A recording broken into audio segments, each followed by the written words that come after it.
औज़ुबिल्लाहिमिनश्शैतानिर्रजीम बिस्मिल्लाहिर्रहमानिर्रहीम। अस्सलाम वालेकुम डियर फ्रेंड्स। आज हम एफएससी फर्स्ट ईयर के चैप्टर 2 के एमसीक्यूज करेंगे। चैप्टर नेम है vector and equilibrium. First numerical है, फर्स्ट एमसीक्यूज है the rectangular coordinate system is also called. क्या रेक्टेंगुलर कोऑर्डिनेट सिस्टम को हम पोलर कोऑर्डिनेट सिस्टम कह सकते हैं? नहीं कह सकते। हम सिलेंड्रिकल कोऑर्डिनेट सिस्टम भी नहीं कह सकते, स्पेस भी नहीं कह सकते। तो इसका करेक्ट ऑप्शन है बी, कार्टेशियन कोऑर्डिनेट सिस्टम इसको हम कह सकते हैं। उसके बाद है the direction of the vector in space is specified by. जो वेक्टर की डायरेक्शन होती है स्पेस के अंदर, कहते हैं उसको 1 एंगल के साथ रिप्रेजेंट करते हैं, 2 एंगल के साथ रिप्रेजेंट करते हैं, 3 के साथ करते हैं या 9 एंगल। अब आपको पता है प्लेन के अंदर हम 2 एंगल के साथ करते हैं और स्पेस के अंदर हम 3 एंगल के साथ करेंगे इसको। तो इसका करेक्ट ऑप्शन है सी। उसके बाद MCQs number 3, addition of vector OB. Vector को जब हम ऐड करते हैं वो कौन कौन से लॉ को ओबे करता है? नंबर 1 है commutative law, yes of course वो करता है, ठीक है। उसके बाद है डिस्ट्रीब्यूटिव लॉ, डिस्ट्रीब्यूटिव लॉ को भी वो ओबे करता है। थर्ड वन पे एसोसिएटिव लॉ को भी ओबे करता है। तो ऑप्शन डी इसका करेक्ट होगा, जिसमें सारे ऑप्शन इंक्लूड आ जाए। उसके बाद एमसीक्यूज नंबर 4 की अगर हम बात करें, a vector can be multiply by a number. अगर हम वेक्टर को एक नंबर के साथ मल्टीप्लाई करवाते हैं, अ नंबर में बी, कहता है वो नंबर क्या क्या हो सकता है? नंबर 1 डिमेंशनलेस, यस हो सकता है डिमेंशनलेस, ठीक है। Dimensional scalar, yes dimensional scalar भी हो सकता है, वो नेगेटिव नंबर भी हो सकता है, -3 -4 एट्सेट्रा। तो इसमें इसका ऑप्शन डी वाला करेक्ट है, जिसमें सारे ऑप्शन इंक्लूड है। उसके बाद नेक्स्ट एमसीक्यूज है the unit vector n is along. दो यूनिट वेक्टर एन किसके अलोंग होता है? एक्स एक्सिस पे? नहीं, एक्स एक्सिस के अलोंग नहीं होता वो। Number B, normal to the surface, normal to the surface, yes normal to the surface होता है एक्स, ठीक है। यूनिट वेक्टर को जो एक्स एक्सिस, वाई एक्सिस और जी एक्सिस के लिहाज से अगर हम देखें तो एक्स एक्सिस पे आई के साथ हम रिप्रेजेंट करते हैं, वाई एक्सिस को जे के साथ, जी एक्सिस को के के साथ, ठीक है। और यूनिट वेक्टर खुद नॉर्मल होता है, इन तीनों एक्सिस के नॉर्मल होता है वो। नेक्स्ट एमसीक्यूज है cos theta unit vector plus sine theta is a. क्या ये वेक्टर है? क्या यूनिट वेक्टर है? उसके बाद है a vector in a direction at angle with x axis. क्या ये ऐसा वेक्टर है जिसका डायरेक्शन एक्स एक्सिस के ऊपर है? And D option is unit vector है in the direction at angle theta with x axis. Yes, option D इसका ठीक है, ये एक यूनिट वेक्टर है, ठीक है, जिसका angle in the direction of angle theta with x axis. Option D is correct इसका। उसके बाद the maximum number of rectangular component are. Rectangular component maximum कितने हो सकते हैं? रेक्टेंगुलर कंपोनेंट याद रखना, मैक्सिमम 3 हो सकते हैं। Maximum number of component of a vector में बी। उसके बाद है maximum number of component of vector में बी। इसका ऑप्शन आपने इनफिनाइट लगाना है, ठीक है।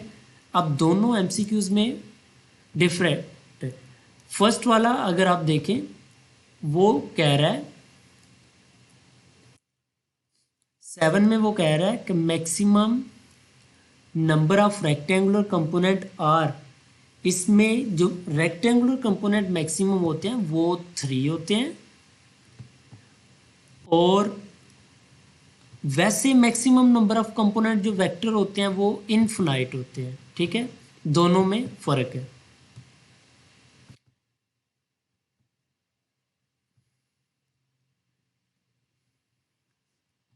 का इन्फिनाइट आ जाएगा। 10 वाला, इसमें वो कह रहा है the resultant of two force of equal magnitude is also equal to the magnitude of the force. The angle between two force is, जो रिजल्टेंट है दो फोर्सेस की मैग्नीट्यूड का, वो उसका जो रिजल्ट निकलता है वो उसकी मैग्नीट्यूड के बराबर है। फॉर एग्जांपल एक वेक्टर है, एफ वेक्टर है, उसके दो कंपोनेंट है एफ एक्स और एफ वाई। वो ये कह रहा है कि एफ एक्स और एफ वाई की जो मैग्नीट्यूड है वो एफ के बराबर है, तब एंगल क्या होगा उसके अंदर। ठीक है, तो इसका करेक्ट ऑप्शन है 120 डिग्री इसका आ जाएगा। ठीक है,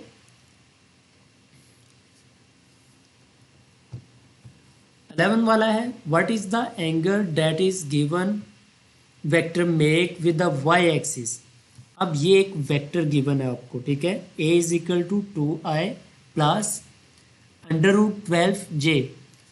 अब वो एंगल इसमें पूछ रहा है, ठीक है, एंगल आपने इसका फाइंड करना है। ठीक है, अब आपको पता है एंगल कैसे फाइंड किया जा सकता है। ठीक है, वाई एक्सिस के लिहाज से पूछ रहा है तो आपने इसके अंदर जो फार्मूला लगाना है वो लगाना है f y is equal to f sine theta. ठीक है, जब वहाँ से एंगल निकालेंगे तो उसकी वैल्यू आएगी 60 डिग्री। ठीक है, ये आपने सॉल्व करना है। उसके बाद 12 वाला एमसीक्यूज है, उसमें वो पूछ रहा है in which quadrant the two rectangular component of vector have a same sign. किस क्वाड्रेंट के अंदर रेक्टेंगुलर कंपोनेंट वेक्टर के सेम साइन होते हैं। अगर हम देखें फर्स्ट क्वाड्रेंट के अंदर, ठीक है, तो फर्स्ट क्वाड्रेंट के अंदर ऑल पॉजिटिव होते हैं। ठीक है, सारे पॉजिटिव होते हैं। सेकंड क्वाड्रेंट के अंदर एक पॉजिटिव होता है, एक नेगेटिव होता है। थर्ड क्वाड्रेंट के अंदर दोनों नेगेटिव होते हैं। ठीक है, यानी कि उसके साइन सेम होते हैं, फर्स्ट वाले के अंदर भी, थर्ड वाले के अंदर भी। फोर्थ वाले के अंदर फिर एक पॉजिटिव एक नेगेटिव आ जाएगा। तो इसका जो करेक्ट ऑप्शन है वो है ऑप्शन सी, क्योंकि फर्स्ट में भी सारे पॉजिटिव, थर्ड में सारे नेगेटिव, तो दोनों के साइन सेम होते हैं। ठीक है, 13 वाला एमसीक्यूज, इसमें कह रहा है कि two vector a and b are making angle theta with each other. दो वेक्टर हैं ए और बी, वो एंगल थीटा बना रहे हैं एक दूसरे के साथ। The scalar projection of vector be on vector A. ठीक है, बी वेक्टर का स्केलर प्रोजेक्शन ए वेक्टर के ऊपर। तो अगर बी का ए के ऊपर पूछ रहा है तो ए और बी वेक्टर आ जाएंगे और ए वेक्टर की मैग्नीट्यूड आएगी। ठीक है, ये आपने याद रखना है इसमें। इसका करेक्ट ऑप्शन ए है। अगर वो पूछ लेता है कि the scalar projection of vector a on b, फिर इसका ऑप्शन होना था ए और बी वेक्टर ऊपर आ जाना था और नीचे बी वेक्टर की मैग्नीट्यूड आनी थी।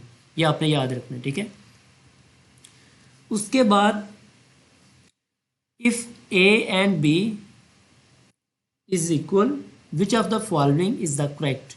दो वेक्टर ए और बी वो इक्वल हैं। ठीक है, इनमें से कौन से वाला करेक्ट नहीं है।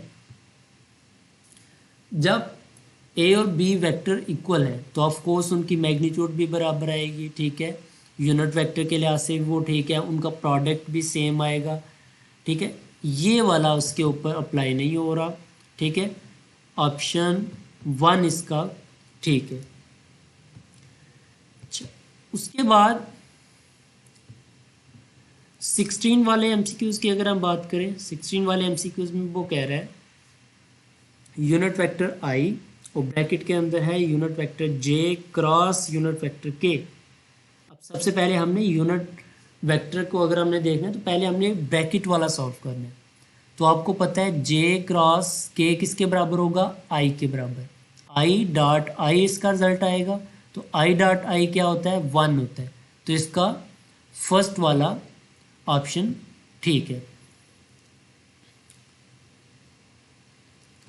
Which one is not a correct relation, इनमें से कौन से वाला रिलेशन करेक्ट नहीं है। ठीक है, तो आपने बताना है A cross B is equal to minus B cross A, ठीक है, क्योंकि इनके ऑपोजिट डायरेक्शन होते हैं। अब वो कह रहा है कि मैग्नीट्यूड ए क्रॉस बी और बी क्रॉस ए की मैग्नीट्यूड के लिहाज से अगर हम देखा जाए तो कहते हैं वो करेक्ट होते हैं। ऐसा नहीं पॉसिबल, ठीक है, क्रॉस के अंदर ये पॉसिबल नहीं है, जिसकी वजह से ये ऑप्शन करेक्ट नहीं है, इसलिए इसका ऑप्शन बी है। 18 वाला, 18 वाले में वो कह रहा है the direction of a vector product is given by, जो वेक्टर प्रोडक्ट होता है उनकी डायरेक्शन आपको पता है, राइट हैंड रूल के साथ हम फाइंड करते हैं, ठीक है, राइट हैंड रूल के साथ फाइंड करते हैं। ये इस टॉपिक के अंदर है, ठीक है, गिवन है वहाँ पे ये। इसमें head to tail rule vector addition के अंदर यूज़ होता है, ठीक है, तो राइट हैंड रूल जो है वो वेक्टर प्रोडक्ट के अंदर यूज़ होता है। Null vector is a vector which has, null vector एक ऐसा वेक्टर होता है जिसके अंदर मैग्नीट्यूड 0 होती है, ठीक है, नो स्पेसिफाइड डायरेक्शन होता है। ऑप्शन सी है, a and b are correct, तो ऑप्शन सी आएगा इसका, क्योंकि ए और बी दोनों स्टेटमेंट ठीक है। उसके बाद the angle between two vector a and b can be determined by, दो वेक्टर ए और बी में जो एंगल होता है कहता है वो हम कैसे फाइंड कर सकते हैं, ये याद रखना आपने, डॉट प्रोडक्ट की मदद से हम दो वेक्टर में एंगल फाइंड कर सकते हैं। 23 वाला, 23 the magnitude of cross product is equal to the dot product, cross product और डॉट प्रोडक्ट की मैग्नीट्यूड बराबर है, और ऐसा किस एंगल के ऊपर पॉसिबल है ये आपने याद रखना है। ऐसा तब ही पॉसिबल हो सकता है अगर आपका एंगल हो 45 डिग्री, ठीक है, 45 डिग्री के ऊपर ये करेक्ट होगा। उसके बाद the torque is defined as, torque को हम कैसे डिफाइन करते हैं, ठीक है, टर्निंग इफेक्ट ऑफ फोर्स, ठीक है, उसके बाद cross product of force and position vector, ये भी ठीक है, the product of force and movement arm, ये भी ठीक है। इसका ऑप्शन डी है जिसमें सारे ऑप्शन इंक्लूड है।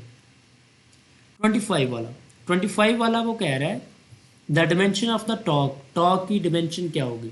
अब सबसे पहले आपको ये पता होना चाहिए कि टॉर्क का फार्मूला क्या होता है।